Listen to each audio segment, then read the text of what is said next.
Mike, what's the difference between judo and jiu-jitsu? So judo is throw. So jiu-jitsu started off as judo. Oh, okay. But then it became jiu-jitsu when Helio Gracie. So Helio Gracie was one of the Gracie brothers. His brother was actually training with judoka, which is the people who teach judo. The thing was that he was much smaller than his brother. So when you take people down to the ground, it started kind of progressing, but you needed techniques to follow up. You couldn't just toss somebody and be like, I won. You know what I'm saying? Like, you had to immobilize this person. So he was unable to do a lot of the throws because he was much smaller. Okay, yeah. So he created Brazilian jiu-jitsu. He's from Brazil. Created Brazilian jiu-jitsu using the body and anatomy to overcome bigger opponents. That's the whole basis of jiu-jitsu. Your ability to pretty much like submit somebody much bigger than you using technique and leverage. Yeah. Okay. Yeah. Judo is all about throw. So like it's on the Olympics. You'll see them. They throw, but that's where it ends. You get points for throws. Yeah. And then jiu-jitsu is you gotta choke them out. They either gotta submit or sport jiu-jitsu. They either gotta submit or you win by points or advantages, or there's different. Like I said, different federations consider different things. Like you said, why don't you just pick them up and slam them? I could have. But I didn't want to waste my energy picking up a guy who was much bigger than me and slamming him because I would have gotten tired. He would have been on the rock shit. Yeah. I saw a guy get slammed. I saw a guy get slammed on that same fight. Do you win the fight if you slam him or no? No. So you get points, or it looks better because you're more aggressive. Yeah. So when fighting, get style points. You get style points. Yeah. Remember style points? Yeah. You get style points. Your ticket sales will fuck around and go up. You slam somebody. There you go. You would have ended up with $16 instead. Next fight, there you go. People would have started betting on you. Yeah, got 2 cartons of eggs. You guys should come next time. It was fun. Well, I mean, if there is a next time, I definitely want to come. And dude, you got to advertise it to us early on, and let us promote it on the show, and also put it out there so that other people can come and support. You know what I'm saying?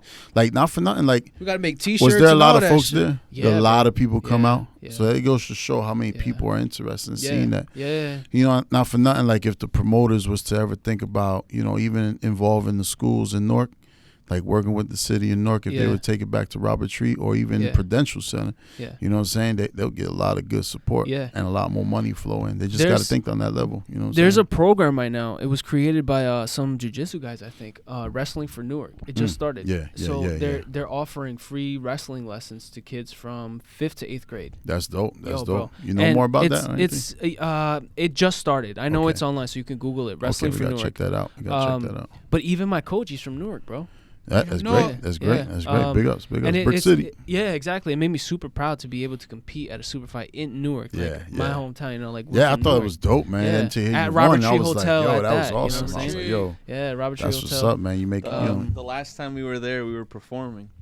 Oh yeah. I performed in the same. I fought in the same ballroom. In the same ballroom. Yeah. Oh, wow. That's awesome. Yeah, but like, bro, and then another thing that makes me happy is they let you choose what your nationality is. Now we're mixed. Okay. Right? But I consider myself Ecuadorian because that's what I am. That's right. Right. We were brought here. My daddy's nutsacks, right? He came over here. And speaking of your daddy's nutsacks. Pause. Hey, how's your father feel about since you say your mother is not really a big supportive of your Brazilian jiu-jitsu endeavors. Yeah. How's your father feel about that? Is he more of like that's my son, whoop his ass type shit? Or is he more like oh, nah, that's my son? Does he root you on? Does he be like, hey, son, Has he been supportive through your Does he give you like any pointers? Yeah. So you guys know my father. He's not much of an emotional guy. So short answer is no. He doesn't really say much. And that's always been a thing with my dad. But it's never stopped me from excelling at sports. He never came to any of my school functions. But it never stopped me because I wasn't there for like, you did a good job type shit. It was always for me. Yeah, always to show yourself. Yeah, always to prove to myself that I can beat and overcome challenges. My dad, he's a great dad. He's not a fan of it either. But the thing is, like, it doesn't really matter to me. Yeah. When Mike had his first fight, it was actually here in Secaucus. I remember. Yeah. I went to take pictures, and I was there with my parents. And that moment when he was about to get choked out, my mom screamed, and my dad, he was like, like it's like one of the few times that I saw him like have gasp. kids. You have kids. Imagine your kid getting choked out to a point where he could pass out. I'll be like, fuck. Yeah, exactly. It's painful. It's painful. Yeah, I'd be like, Yeah, it's painful. Like I was there talking to them, and then my mom asked, like, when does this end? And I was like, why? He's like, because I don't want to see him get hurt. Yeah. Yeah. So it was just like. So what'd you say, Lou? You said your dad was like showing some emotion during that. Yeah, day? No, he was excited when he saw Michael. Like, I have pictures of my dad and everybody. Yeah, that when was I was fun. there. That was because everybody was rooting him on. Yeah. But he's right. Like, my dad doesn't show emotion, but also my dad also did Taekwondo when we were younger. Oh, that's true. And so he likes the fact that at least one of us is still going through. Look at that. You see that? You see that? With some type of. So secretly, maybe he does like. He's maybe. like, Maybe. That's like, what I'm my saying. son's kicking So ass. I wanted to show you guys the video. Oh yeah. That What video? The one with the practical use of jiu-jitsu. Oh yeah. So to de-escalate. Yeah. So this is a perfect example of what jiu-jitsu is. All right. So this is just the ability to mobilize an aggressive person without hurting them. So put the volume up because you got to hear what he says. And they're just playing basketball. That's all it is. They're playing basketball, and one guy gets too aggressive. You know how people get when they play basketball, right? Stupid fights.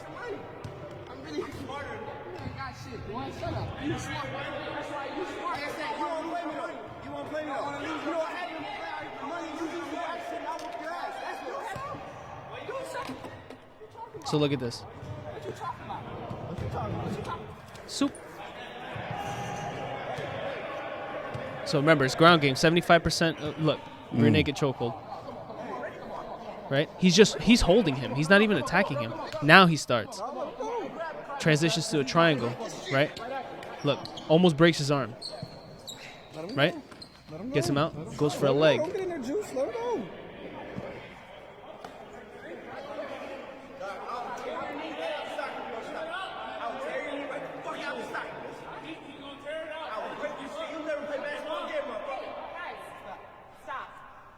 So what he had there is something called a heel hook, and when he said that, "I'll pop your knee right out the socket," he meant that shit. If so, a heel lock, what it is it's twisting the knee, and if you go far enough, that shit'll pop. But it's not just one thing that gets injured; it's literally the entire knee. So he said, "I'll pop your shit right out the socket, and you never play basketball again." Oh yeah, he fucking meant that shit. Oh yeah, you know what I'm saying? Tear a lot of ligaments. Yeah. I don't that kind of go against. I don't condone him like being aggressive like that, like, oh, I'll beat the shit out of you. Yeah, I think he did it because he knew he had to. It was it was an escalated situation. He escalated it too much. Yeah. But I dig what you're saying as far as the actual grappling and all that. That's a perfect example of what it's like because he didn't even get hit. Yeah, no, he did. He just swung around this dude like in 2 seconds. That was just all around him. Even like to you guys, to the naked eye, that doesn't look like much. Yeah, but that guy went through 3 to 4 submission attempts in literally you could literally 15 see seconds. You could literally see it. He went straight down, got him to rear naked chokehold. Didn't even fucking choke him. Let him turn around. Started punching him, so he stopped it. Got up, got an arm, right? Which you can pop somebody's arm, break their arm, right? Damn. Then transition underneath, grabbed the leg, and then went to a heel hook. He did hella transitions. Bro, he looked like a spider monkey. right. He was like, nah, I'm not about to let go. He about to beat the shit out of me. Just so you guys know, like a good sign of somebody who trains a lot is cauliflower. I don't know if you guys seen it. Yeah, so UFC niggas, you gotta stay away from those. Exactly, yeah. So. Oh yeah, because they bust their ear from being on the mat. I know you're talking about. You're talking about. Yeah, cauliflower ear. I'm good. That shit's look crazy, man. George St. Pierre got that shit. My old school homie used to have one of them shits, man. I used to be like, yo, this dude's ear look crazy. Here, I found one here. Look. Yes. Oh, that's Randy Couture. Yeah, even Khabib got it. Randy Couture. Everybody got it. Khabib, DJ Johnson down there. Once it's like that, you need surgery to fix that shit, right? No, actually, so what it is it's constant inflammation. So your ear is cartilage and skin. Right? So when you have that skin and cartilage rubbing, it inflames. But you just take a needle and you get the water out. Oof. Yeah. It does. It looks worse than it is. When you pull the liquid out, it goes back to its original form. To normal. Yeah. That shit still look crazy. Yeah. Still look crazy. I have a little bit up here. I don't know if you can see it.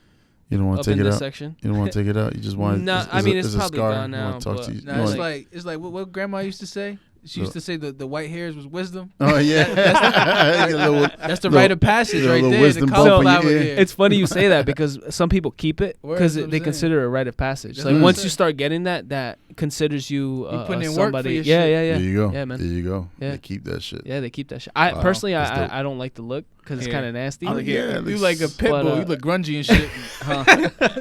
That's an example of them taking the fluid out. Yeah, there you go. Yeah, you just take obviously you sterilize the needle and stuff like that, but you take the liquid out. Yeah.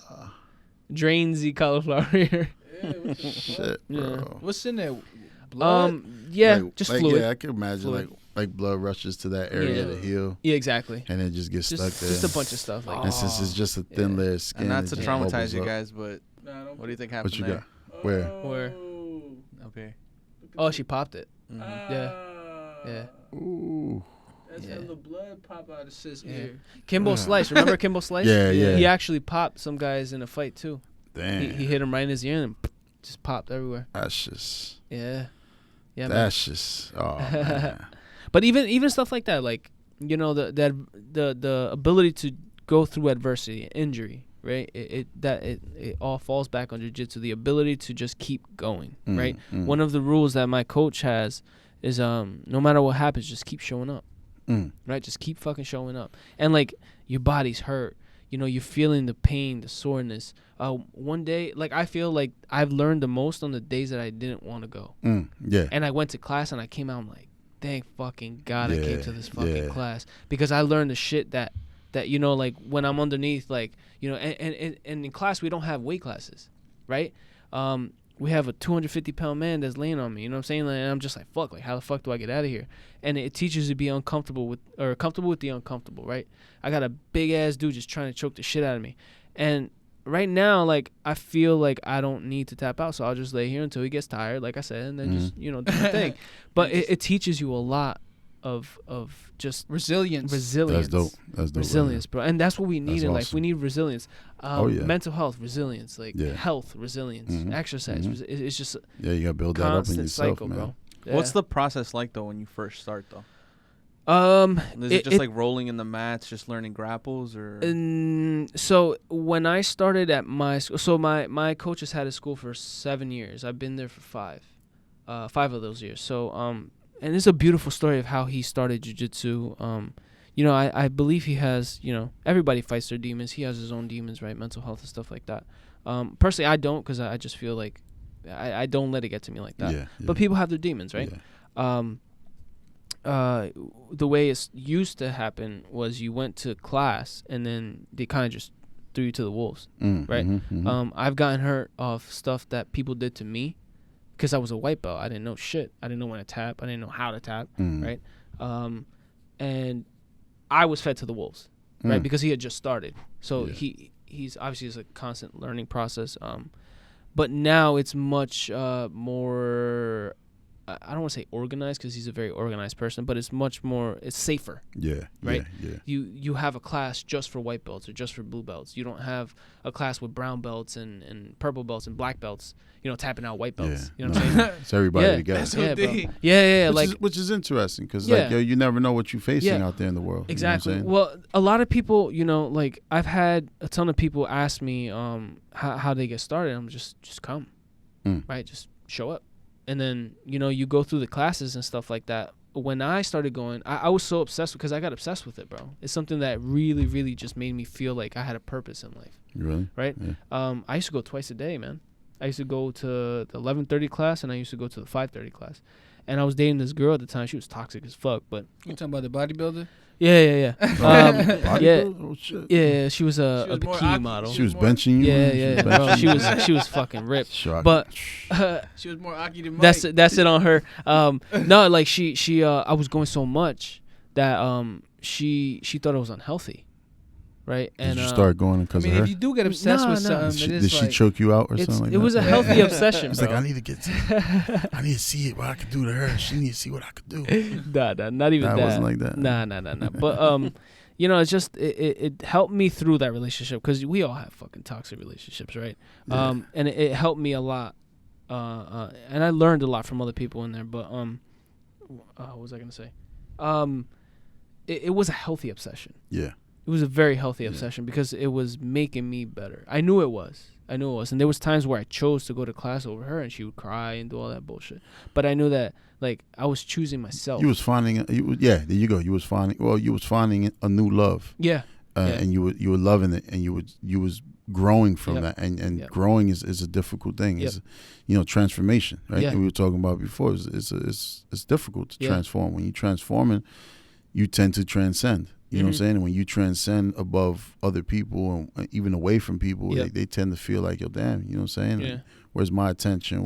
That's exactly what it was. Where's my, my love, this, that, and the third? Like, I do everything, da-da-da-da. And then you're like, I don't want to be around that shit no more, man. And you're trying to grow up. You try, just like in a sense, you're growing up. You know what I'm saying? Yeah. So I dig that, man. It definitely helped you through some shit. It's funny that you say, like, watching me grow up, because you are, I don't know, like 5-6 years older than I am. No, me. I'm 41 now. 41. So, damn, 11. Yeah. Okay. So pretty much you saw me. So hold on. I have quick background, because if anybody doesn't know, Mike is my mother's cousin. Vic is my mother's cousin. So it's like a little bit of an age gap between the three of us. Yeah. Vic is my mother's age. Mike is like a little bit older than me, like 4 or 5 years older than me. Yeah. And I'm 25. So I'm 5 years older. And we're all cousins. Yeah. We're all family. All related. And Lou is the oldest. Yeah, Lou is the oldest. He's the second oldest in this room right now. He's the oldest brother of Mike. Yeah. No, but it's cool that you say that, because like you don't know the impact you have on somebody's life, right? Oh, yeah. But you don't realize that you've impacted my life. I remember seeing you, like, walking, and my mom would pick you up and be like, oh, that's my older cousin, right? Or when, unfortunately, you had that event. I don't want to talk about it, but, you had that event. And then just life experience, bro. Like, you had an impact on me, believe it or not. And then, like, you say that to me, and I'm like, damn, this guy actually saw me grow up. Yeah. And then now we turn the tables, and then we talk about him. I saw him grow up. Yeah. You know what I'm saying? Look at that. You saw him grow up, but you saw both of us grow up. You know what I'm saying? Yeah. So, like, to see even him, like, coming from some crazy shit, like, I knew what was going on. I couldn't talk about it because, I'm not that type of guy. But even just seeing him now, look at you guys, right? You guys have your own challenges and adversity that you guys dealt with, and now you're coming on top of it, right? And you got to remember that, right? And just keep going. And keep pushing. Keep fucking pushing. Well, shit, everything comes back full circle, you know what I'm saying? Yeah. Like, and the universe sends us in so many different ways. But when you have such a time and point where folks can come together, you know what I'm saying? Like, even family, you know what I'm saying? Loved ones can come together and create something. Those are special moments, you know what I'm saying? So, like, these things right here, like this right here, these are special moments, right? It gives we have a platform Facts. to not only talk about the successes and our troubles and our point of views about what's going on in the world, but it's a platform to also talk about life. Yeah. Talk about our past and talk about, what we look at the world and how we view it, and have like this,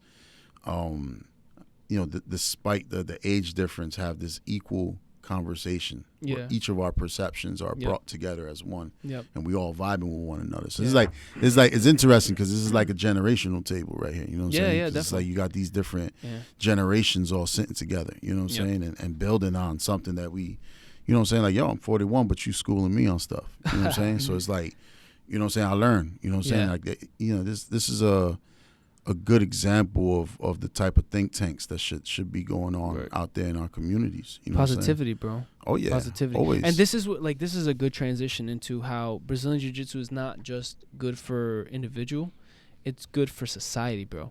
Like, you've seen cops, how they are with people, bro. Cops should definitely have MMA training. Not MMA, Brazilian Jiu-Jitsu. MMA, but more Brazilian Jiu-Jitsu, because their ability to apprehend somebody without hurting them. That's the whole point.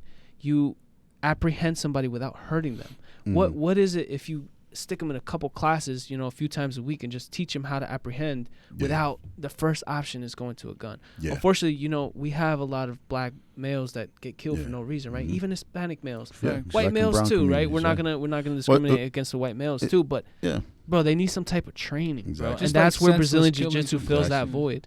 Well, I think like over the past few decades, right? Like, you have police that started adopting different types of training, right? Militarization, bro. Oh, militarization in such a major way. You got a lot of what they call police states, and police states are basically states that are completely under they got government control. You know what I'm saying? Chicago, but the police, like a police state or something like that. Yeah, you kind of. I believe that. The army in there or something like that. Yeah. So it's like when it's militarized, like when it's like that, it's like that's something to worry about, right?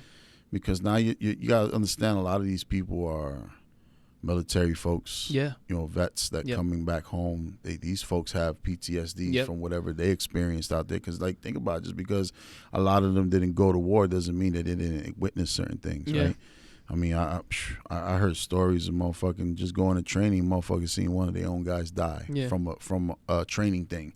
You feel me? And, like, you know, people fighting and stuff like that together in pits and stuff like that. There's some real shit. So they got there's trauma all around, and they got to come back home, and you know they immediately a lot of them are going towards, you know, some type of law enforcement, security, fire, you know, EMTs. You know, you see a lot of them coming into that, and it's cool. You know what I'm saying? But at the same time, a lot of them they come back with a baggage, right? Yeah.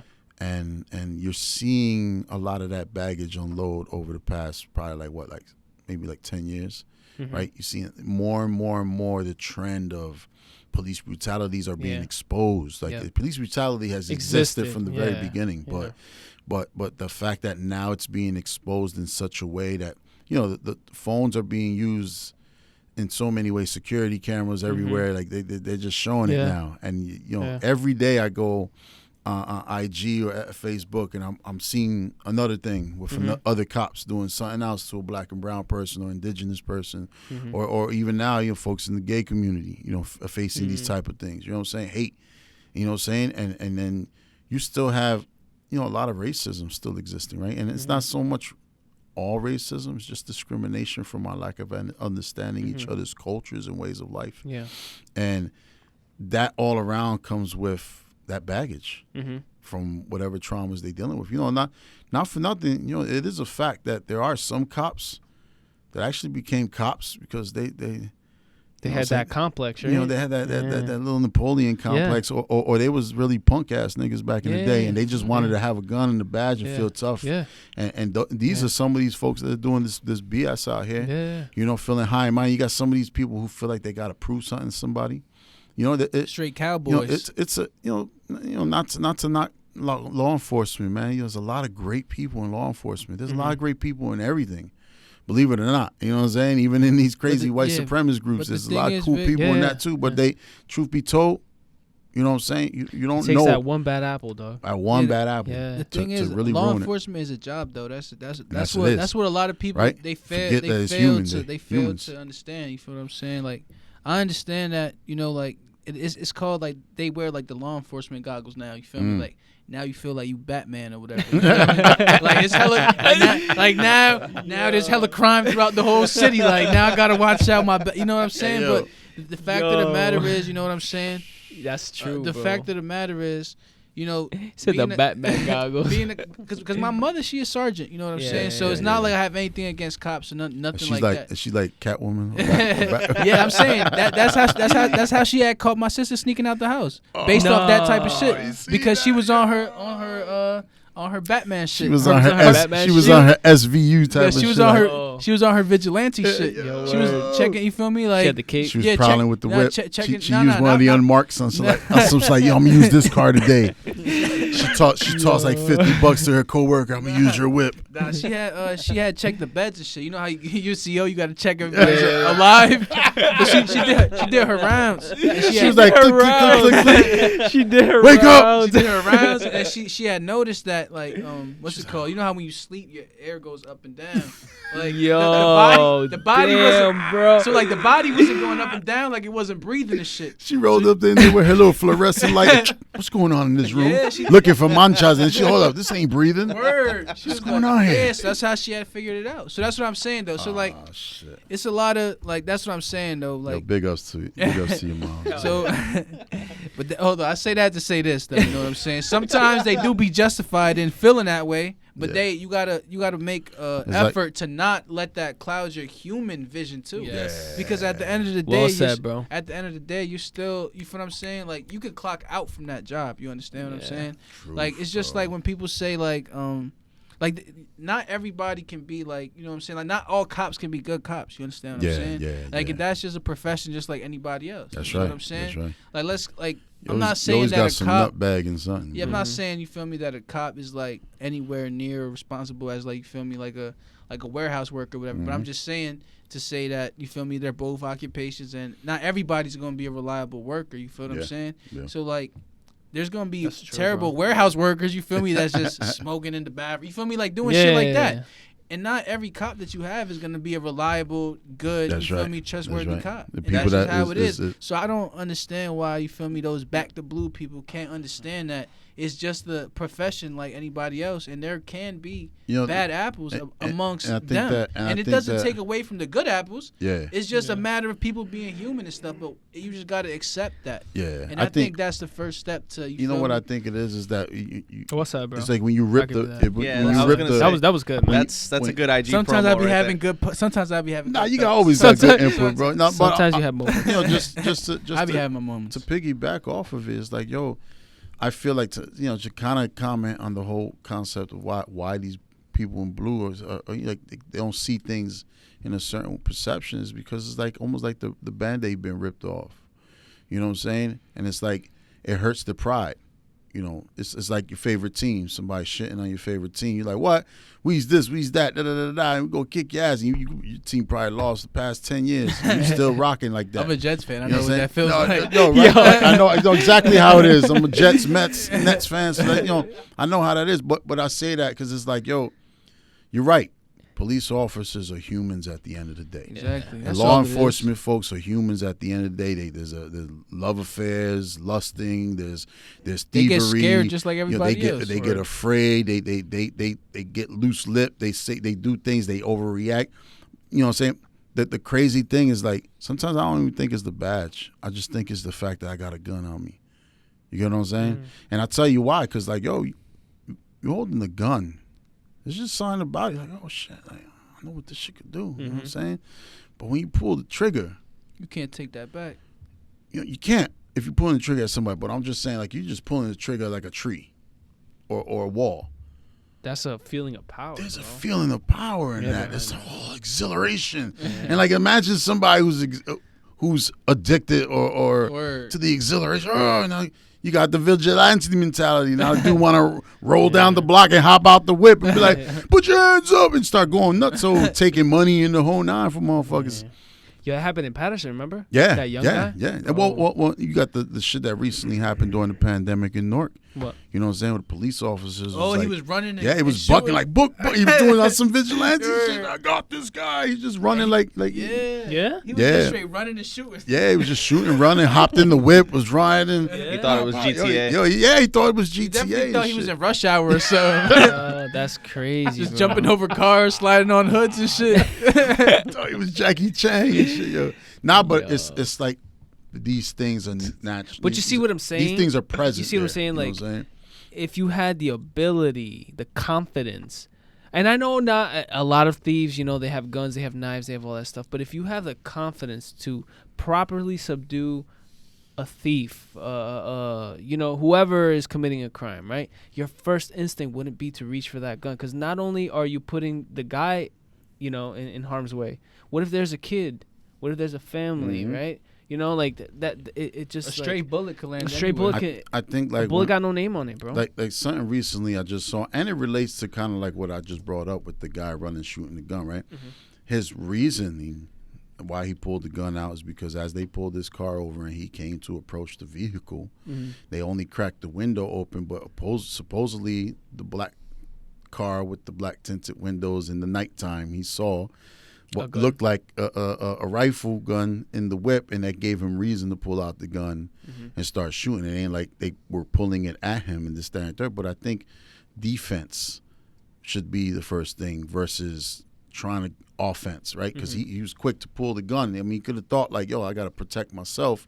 Dude got a gun. I think I should just let my partner know, and like I should dip on the side, call for backup. This is a whip. We already know what's going on. We're going to try to, do it like that. Yeah. There was recently something that happened. I saw just today. I saw it earlier today. It was I'm not sure if it was Arabic or Hindu guy, but he came to his home, because he caught on his home a security camera that somebody was breaking into the home. So he came. He had I think like a AR-15 joint. So he rolled up in the crib to check the house that he owned to see who was in there. So you see him assessing the whole property. I guess he hit up, whatever the popo. I don't know exactly all the technicals, but I know that popo arrived. As they were approaching, he was rolling. They saw him, and they saw him roll in the crib, and he shot 2 times. He's like, "Who's in here?" Then he shot 2 times again. But as he was coming out, he didn't have the gun up. He had the gun in what will be considered a military walking. You're holding the gun at a certain angle. It's not. You're not threatening just, no more. You're just walking with ready. That shit. Yeah. So he was like this on the porch. And immediately Popo shot off at him. Oh, yeah. You know what I'm saying? And they basically killed old boy. They you know what I'm saying? him? Yeah, they killed him because they shot him up a few times. Cause they, in their mind, it was like, they're hearing shots, I get it, because the scenario. But I think that the assessment of what was happening should have been more rather than the reaction of off the bat. I get it. You might be thinking there's a family in there. But like there's always in hostage situations, let's just say if he had a hostage situation going on there, I don't think the first reaction would be let's shoot off the person, because what if he has somebody inside with something else and you killing off those people and they're like, that's kind of silly, right? So I think like, thinking about like, kind of circling back to what we was trying to say with the whole thing, like law enforcement are humans and they fuck up.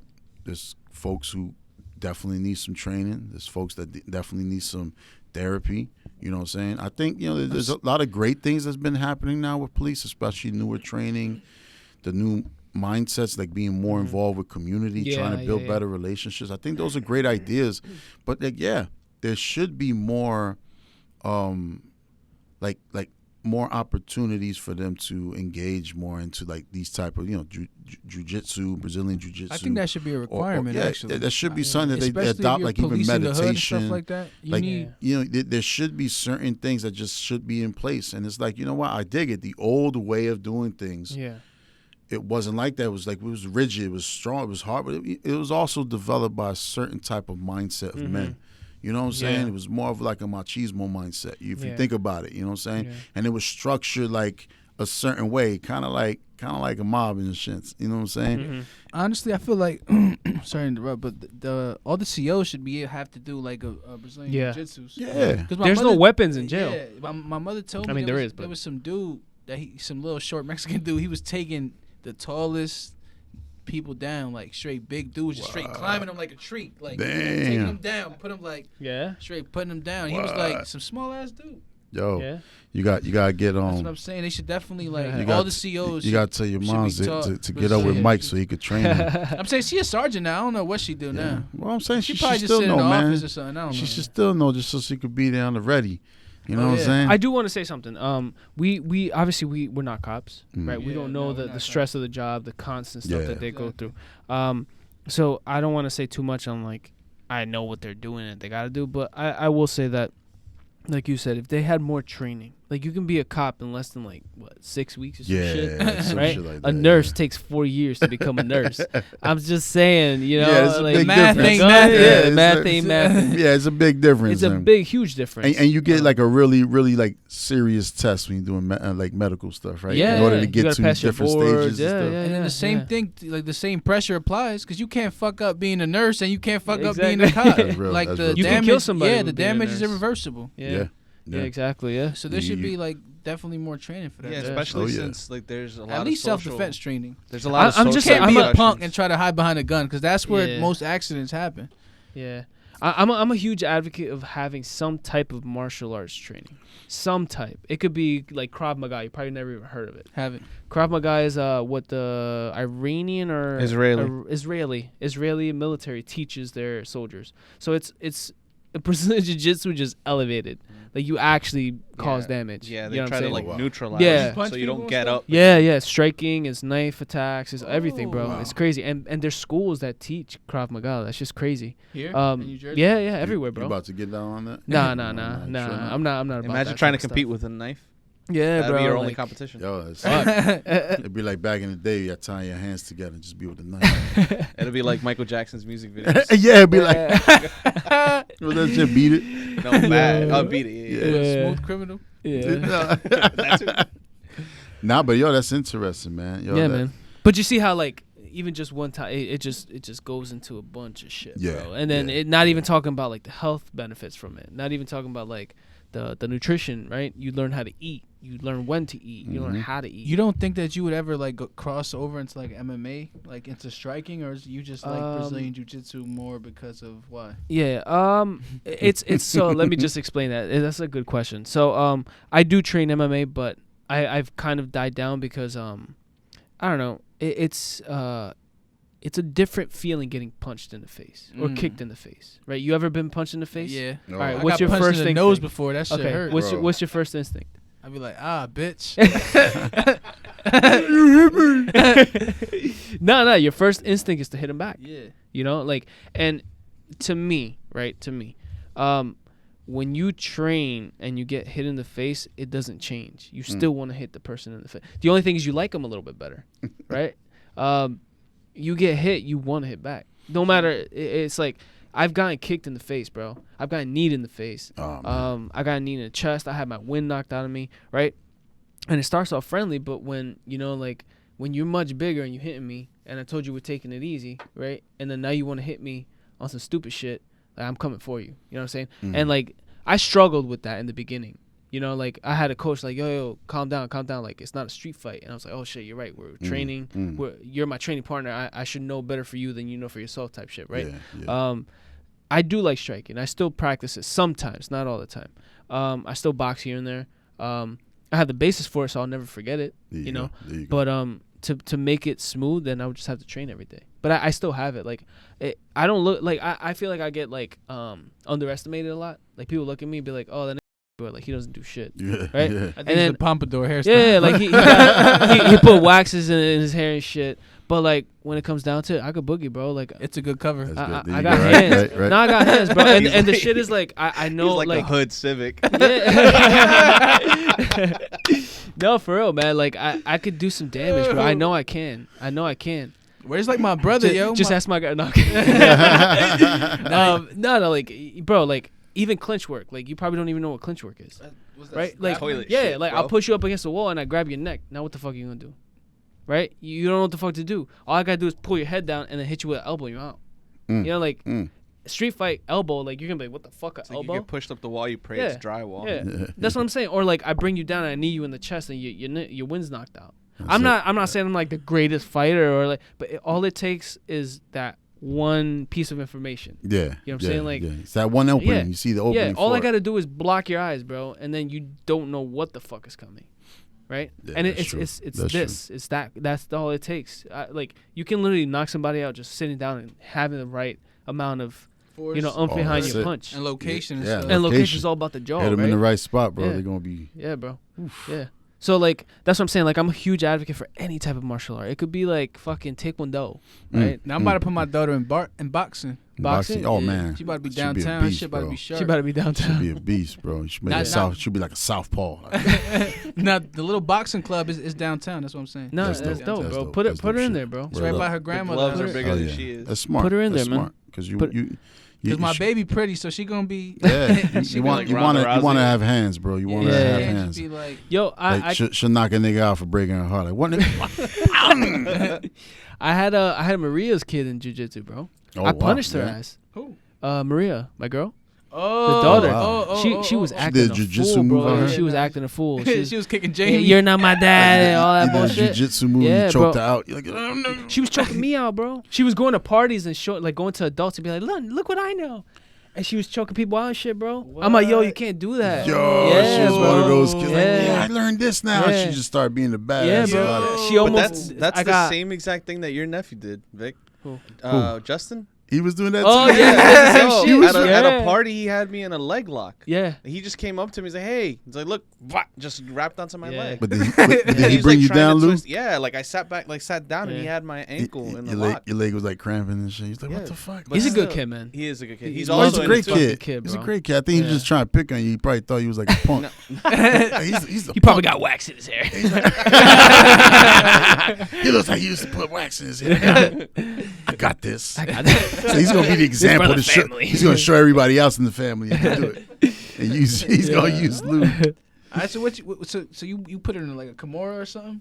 No. So what I did is so she, it's just like I feel like a household should be two people, right? Two forces, two energies. Yeah, right? gotcha. She grew up without a father, so now she's more involved, or he's more involved in her life. But she grew up without that mainstay in her life, right? Yeah. So I met her when she was a fucking kid, bro. She's 5. She's about to be 9. Damn. Right? Yeah, it's been a while. So I became that model, right? That male model in her life.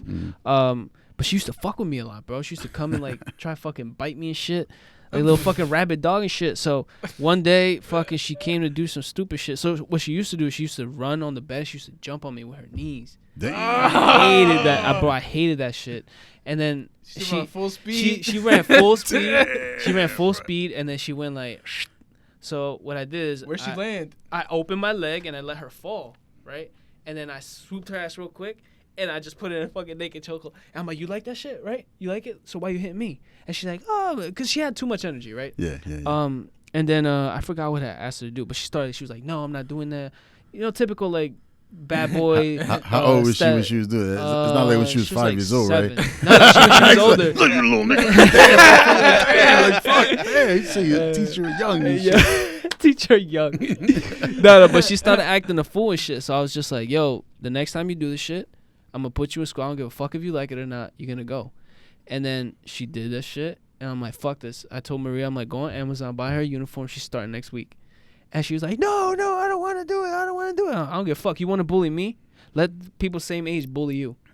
Because you gotta make her feel what the fuck she's doing. One of two things could happen. I know. I'm already thinking like, yo, bro, I think she's going to learn the techniques. And that's exactly what she did, bro. She came home. She went the first day. She hated it. Fucking hated it. She came home crying and shit. I'm like, you see? You want to be a tough guy, and now you go to school, and now you ain't the tough guy no more, right? And then the second day she came back, bro, she loved that shit. Of course, because she absolutely fucking loved that shit. But anytime she would fucking throw herself on the ground, start doing shit, and I'd be like, yo, hold on, like I'm busy. She fucking fell in love with it, bro. And then you know how kids are, bro. They go through stages in their life, and you got to support them. So like, she got to a point in her life where she was just like, I don't like it, right? And I talked to my coach. I'm like, yo, like what would you do in my situation?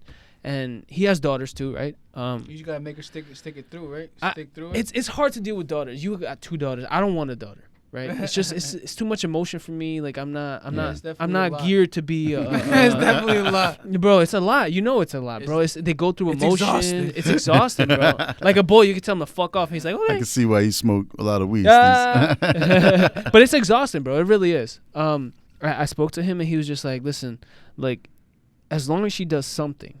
Right? It doesn't have to be jiu-jitsu. It can be, like tennis. It could be fucking basketball or some shit. So I was adamant that she was staying. I was like, fuck it. She's going to stay. And I felt like I was living through her, like, vicariously, where I was just, like, wanting her to do it because I do it. Mm-hmm. And then I reached a point in my life where I was just like, yeah, I got to support this kid with her own wants rather than my wants, right? I'm not her dad. I'm just somebody who's a stable force in her life. And I want her to respect me and like, love me in a way, right? So she said I didn't want to go no more, and I was like, all right. I took her uniform off, I hung it up, and I'm like, if you ever want to go back, uniform's right there. And then she was like, okay. And then that's it. Has she gone back? So she moved in with her father. Oh. She lives with her father now. She said, fuck this, I'm out. Yeah. Yeah, but see, that's the thing. Like, I'm big about letting kids be themselves. I get what it was. She went over there, choked the dad out. She's like, I got this. I'm good. This is for the whole time you weren't in there. I'm good. She looked at you. She's like, I'm good. I know where I'm going. She said, good looks, Mike. I can hold my own now. She learned the basics of jiu-jitsu. That's all she needed to know. That's it. She did that scene from that movie. You just created an animal, bro. For real. What you mean, the Oreos before bed? Come here. You gonna give me the milk, nigga? Nah, but no, not for nothing though. Like, that's interesting though. Like, I get what you're saying though.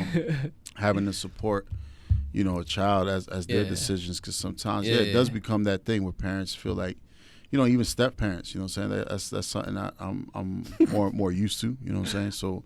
Well, this was Harley when she got to her dad's house. Hey, yo, shit. Hey, but sometimes though, my bad, you gotta be like King Richard. You ever seen that movie, Serena Williams' dad and shit? Yeah. Oh, okay. I see the preview. He ain't let him give up. That's it. And both of them became pro tennis players. But sometimes, like his story isn't all like sunshines and rainbows, right? He abandoned his family. Yeah. You know what I'm saying? I mean, his other family though, right? His other family, but I think he. What you mean? He had a family before Serena and them, and he abandoned them, bro. So like, I'm not saying he's a terrible. Saying without that, we wouldn't have the greatest tennis player. So you gotta take the good with the bad. Shout out to Serena. It's a double-edged sword. I take that. I think what you're saying though. Yeah, what I'm saying is like, I'm saying if we were you gotta know the families, kid. we would probably have more. You gotta know the kid. We're talking about training though. We're not talking about his personal life. We're talking about having your kid stay to something. What I'm trying to say is you got to know the kid, right? You got to know who you're dealing with. That's like, true. you know who I learned that from, bro? Your brother. Oh yeah. He taught me that shit because I remember I had a deep ass conversation with him one time, and he was telling me about your niece, right? And I was just like, why you man rough, bro? Like, why just let her go out? Let her wear her own clothes. He's like, and he was just like, nah, bro. He was just like, yo, you got to know who your kid is. Yeah. You got to know what they stand for, like what their wants and needs are, and all that shit. And I was like, bro. Bro, you got to understand the kid. Like, I know, that shit like, burned a little bit. Yeah, really? Nah, because like, it's real, man. Yeah. Now I get you. Like, you even been through your own shit with your parents. I know you have. Yeah, because like, I'm talking about like from my kid's perspective. Like, they have so different personalities. So like the way that I would parent them would be way different. It has to be different, bro. You understand? Like, it has to be different. Well, then again, remember, you got two daughters. My brother has a balance in both sets because he got boy girl. So he had a balance. Yeah, he definitely is. But the not for nothing, the problem, the struggles of being a parent, right? And knowing my brother had family young too. You know what I'm saying? Yeah. And trying to build off of that and learn the difference. Like I was joking with my niece, just was that a few days ago over in the hospital. Who, Justice mom? Or Justice's mom. And she was talking about how my brother raises her younger sister Michi very much different. Yeah. And it's a little bit more relaxed with her than he was with her. And I was like, yo, it's a learning process though. Yeah. And then also that it's two different personalities. Two major different personalities that were there, and that's what it kind of resonates to what you're saying though. You got to know your kid and what they stand for. Yeah. And in the sense, like as a father with two different mindset daughters, it also kind of should correlate too if you think about it, because you're like, yo, you got to know your daughters, like, know what they individually want. My first daughter's like the sweetest, and then my second daughter, bro. The second one is always the bro. She's a badass, bro. She's cool though. Yeah, she's cool, but like she's not as sweet as my first daughter. Like she's not. Now your daughter is cool as fuck. Yeah, my first daughter, like your girl too. If I ask her for a kiss, like she'd come give me a kiss. Yeah. If I ask my second daughter for a kiss, she gonna tell you no and turn around and walk away from me. Yeah, like straight, just nope. Because she saw the bullshit you did to her older sister. She's like, nah, I'm good, nigga. You ain't gonna get that with me. She said, nope, and just walk straight. That's funny as hell. So that's what I'm saying, though. You feel what I'm saying? Like, there's certain things that I could say to my oldest daughter that would affect her way more than me doing. Yeah. You feel me? To my youngest, because my youngest be like, man, you feel me? Like it doesn't work for me, Pop. Like, you know what I'm saying? Like, you gonna have to try. Why you being a bitch? Why you want to kiss? I'm not my sister. Yeah, like that type of shit. Like I tell her like, oh, go to sleep. And my oldest daughter would just straight go to sleep, just off me telling her. And my youngest daughter stand on her bed, jump, and I'll be like, but I told y'all the same thing. So, she thinks it's an open-ended question. Yeah. Like, go to sleep now. I'm good. She's like it's a suggestion. It just came in like, y'all go to sleep. You ever seen that SpongeBob meme when he was like, nah, I don't feel like that's how she was. So that's what I'm saying though. You feel me? Like you're just gonna have to. This is based on your kid's personality. Did you raise them on two different types of cartoons? I mean, that could change the perceptions. My first daughter used to watch Peppa Pig a lot. So I mean, I'm surprised she ain't come out with a British accent. Hello, Daddy. Hello, Daddy. Hello. What's up, bro? Oh shit. Yeah, that's funny, man. Yeah. That's different, man. Yeah.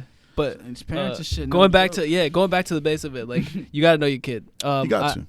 I knew her, and I knew she was. She just got bored of it, so I know she's gonna go back to it. Yeah. When I was at the super fight, right? She came.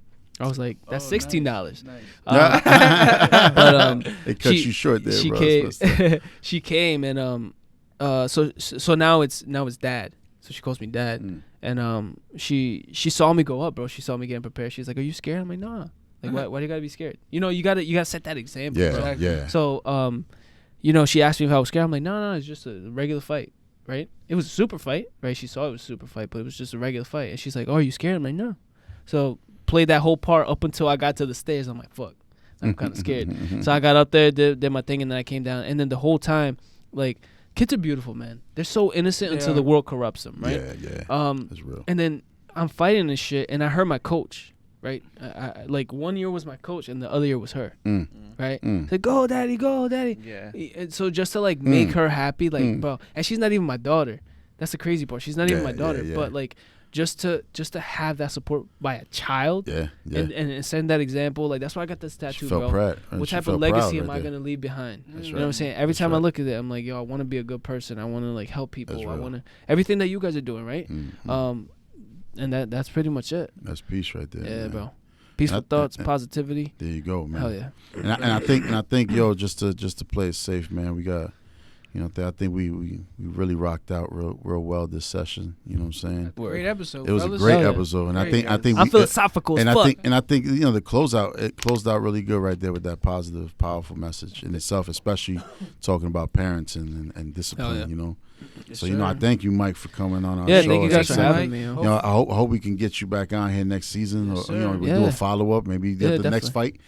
So I'm actually 3-0 undefeated. He 1-0 now, right? That's right. You want to know, man? You're undefeated. No. Dude, I'm more. I'm like, so I actually lost twice. I lost twice. Regular tournament. Fact check that shit. I was trying to count how many fights I won. I can't even. It's probably like 10. Oh, okay. 10, 11. Okay. So 11-2. So I have a winning record. I'm planning on. So I got promoted, right? So now the competition is better.